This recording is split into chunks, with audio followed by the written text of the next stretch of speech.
Estamos de volta com o programa Oriente-se. Agora já não estou mais sozinho, você também de casa não está, e ainda temos nossos convidados. Temos aqui a Denise Stort, psicóloga. Tudo bom, Denise? Sim. Seja bem-vinda ao programa. Obrigada, é um prazer estar aqui. Não é a primeira vez, né, que você participa? Não, é a que segunda legal. vez nesse ano, também falando de temas relacionados aos idosos e ao envelhecimento. Ah, que maravilha. Então já temos alguém experiente.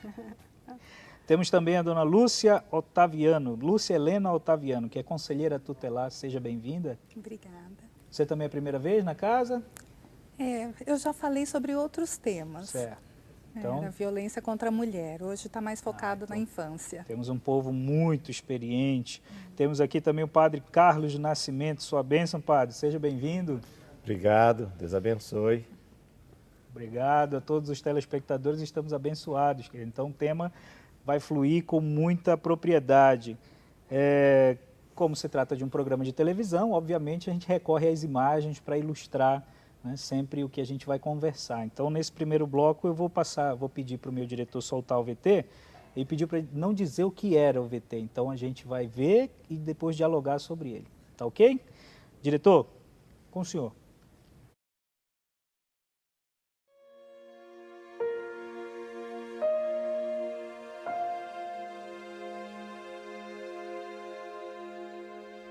As marcas de expressão revelam uma fase da vida nem sempre generosa.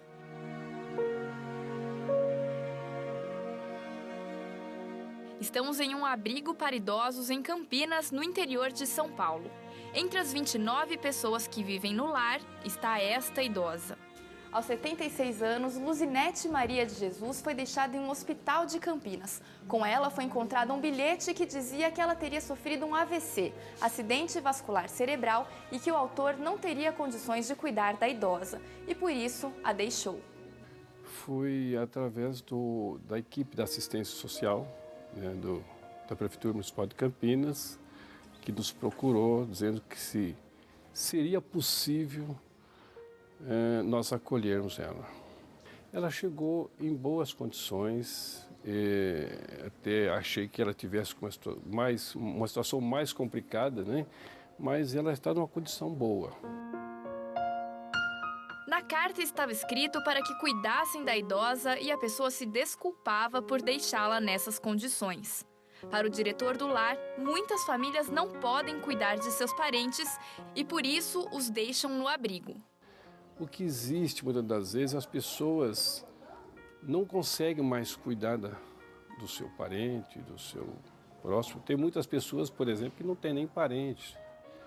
São amigos que indicam para nós e pedem para nós acolhermos.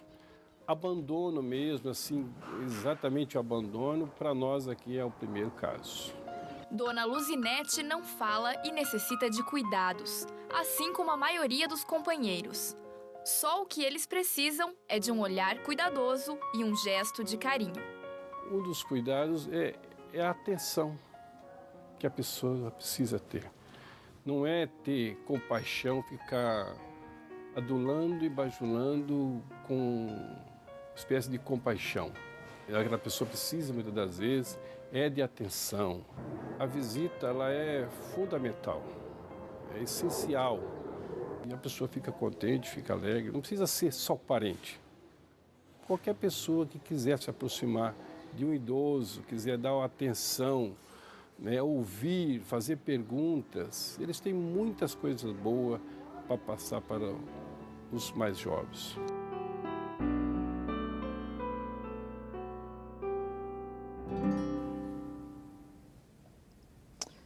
Ok. Esse é sempre um tema que me causa muita indignação. Eu até peço desculpa pela já primeira observação, porque nos idosos está a nossa cultura, né? Está toda a nossa genética cultural, social. E, doutora, para início de conversa, tem como identificar a expressão abandono? O que abrange essa expressão? O abandono é uma das formas de violência que o idoso pode sofrer. E para a gente falar em abandono, não é um assunto tão simples, abandono, né? para você identificar um abandono de fato, né, não é fácil, porque existem muitas formas de abandono e na maioria das vezes esses abandonos estão dentro de casa, a quatro paredes, e a sociedade não vê isso. O que fica em torno do abandono também é um estereótipo, né, de que se você está abandonando, você é ruim, você é mau caráter, de não poder estar prestando assistência àquela pessoa. Mas no caso do idoso especialmente, a gente tem que voltar para a história de vida dele e entender como que se deu as relações dele ao longo da vida. Porque muitas vezes o idoso é abandonado e a família julgada. Como que você abandona? E a hora que você vai rever essa história, aquela pessoa idosa, ele foi um pai que agrediu aquela família a vida toda. Né? Então tem todo um histórico por trás. Todo um histórico por trás, exatamente. Certo. Ou no caso de um idoso muito fragilizado, que tem um problema de saúde muito sério e a família não consegue cuidar daquele idoso. Né? Então, às vezes, um abandono, ele não é como o VT agora falou, né? A maioria das pessoas naquele lugar, ou elas não têm família, ou a família não consegue cuidar. Aquela senhora é o primeiro caso de abandono, né, que está declarado como um abandono. Teve até um bilhetinho, né? Isso, e esse bilhetinho mostra, né, eu acho que antes de qualquer postura julgando, né, quem abandonou, o quanto que as pessoas não estão preparadas para cuidar de idosos que têm problemas específicos e sérios do envelhecimento. As pessoas estão desesperadas. O que eu faço? Eu vou aproveitar esse gancho. Então significa, doutora Lúcia, que é conselheira tutelar, então também tem uma sensibilidade grande com esses casos sociais. Significa então que esse abandono muitas vezes é uma expressão mal utilizada, então há casos que o idoso é deixado por necessidade, é isso mesmo, na sua opinião? Então, eu vejo mais o lado da infância, né? Mas é interessante pensar no abandono, não só também dentro das quatro paredes, né, que é o que mais acaba aparecendo, mas do Estado, da própria sociedade, né, que desde a tenreidade vai abandonando. Que é anterior, né, ao caso do vídeo, né, porque o vídeo já é o efeito final. Isso. Né, já deixou lá no local, mas anterior a isso tem toda uma história de dificuldade da família. Que tipo de abandono já foi perpetrado desde o início, né? Então, com falta de creche já na infância, ou falta de atendimento específico na saúde, ou falta de profissional específico para atendimento, enfim. Isso vai na vida toda, quer dizer, é um reflexo do todo o abandono do idoso. Padre, vou deixar para o senhor agora uma questão que me intriga muito. Assim, tem pouco tempo que eu estou na região sudeste, já passei pelo centro-oeste também, morando, então verifiquei outras realidades e vi que tem muitas casas de repouso para idosos. Assim, que muitas famílias, às vezes, no final de semana, abrem mão de levar o idoso para esse convívio familiar e deixam na casa de repouso, só vão buscar depois que o passeio termina. Então, não há também uma ideia impessoal de compaixão e não mergulhar nessa realidade do idoso a ponto de dizer, não, ele não faz mais parte do nosso convívio, então vou buscar o melhor para ele. E o melhor não é assumi-lo de volta à família. O senhor não vê essa falta de compaixão a respeito do idoso que tem uma história enorme familiar a ser consultada a todo momento? Eu acho que aí tem dois aspectos que precisam ser olhados. Um é o físico e o outro, vamos dizer, seja esse aspecto. O físico é normalmente a questão de a moradia. Nós estamos vendo que as moradias no nosso espaço atual, por exemplo, na paróquia que eu sou padre, as famílias no final de semana têm que sair de casa. Porque se todo mundo ficar dentro de casa, não cabem no espaço. Porque os quartos são pequenos, a sala é pequena, a cozinha é pequena. O espaço serve para ter o ponto de referência. E para você ter um idoso, um acamado, é muito difícil. E aí tem o segundo aspecto, que é essa relação não só de compaixão, mas também um elemento de culpa, que nós vemos bem nesse vídeo que foi colocado. Ele deixa um recado que ele quer se eximar da culpa, mas ao mesmo tempo ele sente culpa. Olha, eu não posso cuidar, mas eu quero que alguém cuide. Mas eu não tenho o que fazer, quer dizer, eu estou pedindo perdão. Então tem uma relação que é muito difícil de lidar, que a doutora colocou muito bem, que é a relação de culpa, inocência, até o que eu faço com isso. Eu lido no sentido de declaro que sou culpado e passo para frente, declaro que sou culpado e faço alguma coisa, declaro que sou culpado e fico parado, fico com a pessoa e fico olhando para ela e não faço nada. Então é uma relação muito difícil de lidar, principalmente nos tempos atuais, que o espaço físico é pequeno, às vezes os recursos são difíceis. Para você ter um cuidador é complicado, eles custam caro. Então a relação começa a ficar difícil, o salário é apertado, o espaço físico é apertado.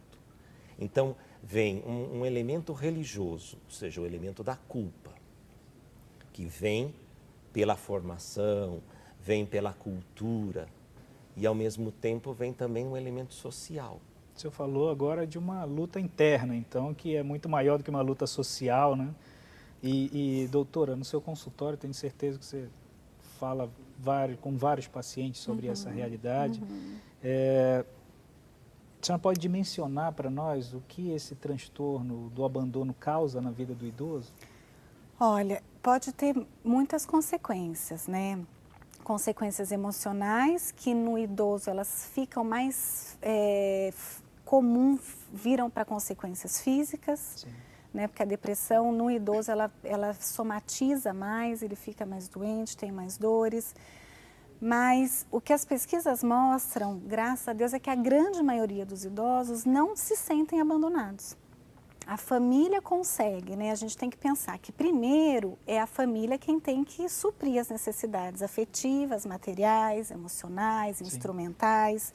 Se essa família não pode suprir essas necessidades, aí que a gente tem que ver o contexto, o histórico de vida dessa família. Certo. Tiveram acesso, né, à educação, acesso à saúde, a recursos que permitem esse cuidado, ou não tiveram, né? Como é que esse idoso foi enquanto pai, ou essa idosa foi enquanto mãe, Entendi. Enquanto filha.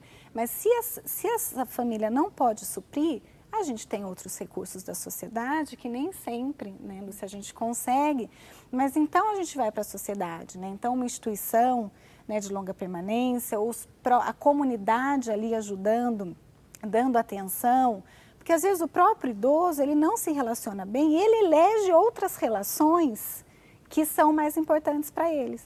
Eu não quero meu filho porque eu não me dou bem com meu filho, eu quero meu vizinho, que é meu vizinho há 40 anos e eu gosto e prefiro me relacionar com ele. E aí ele não se sente abandonado. E realmente ele não está abandonado. Sim, de fato, né? De fato, ele tem alguém que supra as necessidades dele. Então, graças a Deus, a grande maioria não se sente abandonado, mas os que se sentem abandonados, às vezes também não estão tão abandonados assim, mas a sensação é de abandono. Isso é terrível. E essa sensação de abandono pode ter consequências emocionais e físicas. É somatizado, as pessoas não percebem que está sendo somatizado. Exatamente. E aquela dor silenciosa, né, do diário. Doutora que cuida também de crianças, né, no Conselho Tutelar, não está faltando um intercâmbio geracional. Esses idosos que estão aí à margem da sociedade, só porque não sabem usar aparelhos tecnológicos, nem tem obrigação de saber, mas tem muita história para contar, não ajudaria no trato, na condução dessas crianças que chegam também num estágio completamente conturbado? Não está faltando esse intercâmbio geracional? Então, com certeza tem a problemática das gerações, né? E também tem, eu acho que uma questão importante para a gente pensar é a questão que o idoso, muitas vezes, recebe auxílios governamentais, né? Então, algum tipo, ou uma aposentadoria, ou um BPC, e E os mais jovens muitas vezes se aproveitam disso, tanto para que a casa seja sustentada, como que para usar daquilo para ele próprio, né? Então, realmente, tem uma grande crise e eu acho que isso não é difícil de ser detectado. As gerações não... tem uma distância muito grande entre as gerações. Mas precisa educar, né? Sim, esse aspecto. Sim. E a igreja tem um papel grande na educação no mundo inteiro, né? Tanto na formação cultural quanto educacional. Está faltando esse aspecto, padre? A inserção do idoso enquanto fomentador de cultura, conhecimento, de ser essa referência para a sociedade, de ser um ser com uma espiritualidade já arraigada, está faltando colocá-lo num patamar diferenciado? É necessário fazer isso? Não, eu acho que ele já está. E só que eu acho que ele está nesse conflito de gerações. Porque nesta fase, eles estão neste meio. Por exemplo, os filhos trabalham. Quem ficam com as crianças? Os idosos, que são os avós. Então, eles ficam, eu ensino o que eu aprendi? Não. O que eu ensino? Eles ficam nesse conflito, então eles largam. Nessa alta tecnologia, eles não podem mexer, porque eles não entendem. Vocês têm medo de quebrar também, né? Sim. Até porque a conta é deles depois. Aí o próprio elemento religioso também fica à margem para eles poderem passar, que para nós é muito importante que eles passem tradicionalmente, que é de tradição, ou seja, do pai para o filho, que ensinem a rezar, que ensinem o caminho da igreja, que ensinem os sacramentos. Os avós ficam no conflito de ensinar isso. Porque a distância de gerações é tão grande que eles acham que isso está ultrapassado. E há um conflito interno, se devem ensinar. Porque os filhos não exercem isso, ou seja, não vão à missa com frequência, não procuram os sacramentos com frequência e questionam os pais, que são os avós que educam, se devem ou não fazer. E aí, às vezes, questiona até se deve ensinar aos filhos, que são os netos, aquilo. E aí os avós ficam entre o que nós chamamos a cruz e a espada. Então, há uma situação complicada de geração aí. São os avós que ensinam, que ficam com a criança, mas eles acabam não passando para nós os elementos da nossa tradição religiosa. E eles ficam sem esse elemento, então acaba ficando um vácuo religioso também para a criança, que repercute que eles vão ficando vazios do elemento religioso. Nem estou falando do elemento católico, estou falando do elemento religioso. Lógico. De ter uma fé, de ter uma consciência religiosa. Eles não têm. Talvez por conta disso a sociedade moderna esteja tão mergulhada, né, nessas plataformas tecnológicas e tudo mais, nesse vazio que nunca é preenchido. E vou repetir a pergunta, não está faltando um intercâmbio geracional de pegar na própria catequese? A gente faz passeio para tanto local na catequese, por que não levar até os asilos para as crianças ouvirem um pouquinho da historinha da vovó na época que não existia televisão, né? Nesse mundo paralelo que para eles é uma troca, né? É uma troca total. A senhora acha que essa troca é possível? É possível. Teve um prêmio de uma pessoa que promoveu uma troca de cartas entre crianças e idosos. Olha só que legal. Foi muito interessante, né? Então, ficaram durante um tempo, eram sempre um par fixo que se corresponderam, né?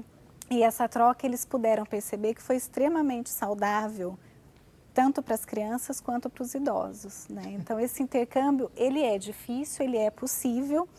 Na maior parte das vezes, ele pode fazer muito bem, mas algumas vezes esse intercâmbio acaba também sendo prejudicial, que é essa questão, né? Hoje, muitos idosos realmente são os provedores mais importantes, porque os filhos ficam desempregados, os filhos saem de casa no momento de divórcio ou de desemprego, retornam para a casa dos pais, que já estão idosos, e esses pais que voltam, né, já na velhice, ser responsável de novo por esses filhos, né? O IBGE e às vezes agora falou da nova geração, né? Chama NEM. Nem trabalha e nem estuda, e Exato, ficam na e conta ficam dos assim. avós, né? E essas relações, às vezes, podem ser conflituosas, né? Por Isso conta a gente acarreta no drama que nós estamos vivendo na sociedade aí diariamente. Sim. A criança passa pela mesma dificuldade, não tenho dúvida nenhuma quanto a isso. Tem cuidadores idosos nesse campo onde a criança abandonada é deixada? Cada instituição tem o seu cuidador, né? Tem o seu perfil de cuidador. Eu não saberia lhe dizer se os idosos são chamados especificamente para isso, tá? Normalmente os cuidadores têm um perfil padrão, pessoas de idade entre 20 e 50 anos, 20, 60 anos, entende?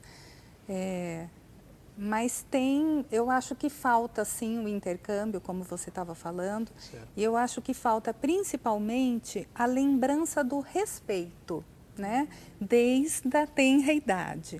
Eu acho que falta esse conceito do respeito dentro da família e por isso aumenta ainda mais esse degrau, né, entre a geração da infância e da terceira idade. O abandono, então, é o sintoma, né? É o processo final de toda essa falta de respeito, de não ter esse cuidado lá desde o início. As famílias não estão muito preparadas para esse novo tempo, será? É isso mesmo, padre? E algumas instituições até estão começando a agregar idosos para que esta distância seja minimizada. Né? Principalmente algumas instituições que pegam a criança no oposto do momento escolar, então estão agregando atividades com idosos junto com eles, não ao mesmo tempo, no sentido assim, criança e idoso, mas no mesmo espaço para que eles convivam e que diminua essa distância e façam com que eles se relacionem. E essa relação comece a gerar de novo a relação de respeito, que se perdeu e que precisa recuperar. E que aí acaba desmistificando o preconceito que tem de que todo velho é doente, acamado, que não tem troca, né? Isso é necessário. E é só troca. Não vamos perder essa linha de raciocínio, a gente já vai começar no próximo bloco falando exatamente sobre esse aspecto.